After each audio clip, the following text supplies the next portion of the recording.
Hey there, I was sent over these to test and try out, so let's put them through a test and see how well they work.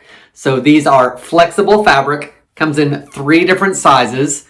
This is what they look like, and I actually really like fabric because usually I can do more in them because they do flex. These are latex free and they are supposed to do well even when wet, so I think we need to give them a good test. So I'm going to put one of these on and I'm going to hand wash a bunch of dishes and we're going to see how well it holds up.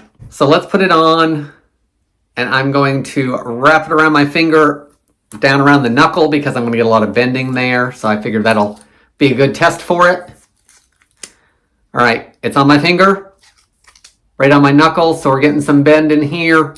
Let's go do some dishes and see how it does. So I just finished doing a load of dishes. My hands were in and out of the water for about 10 minutes or so. So let's take a look at it. I've got a little bit of peeling here that I'm not upset with because it's actually stuck really well to itself here.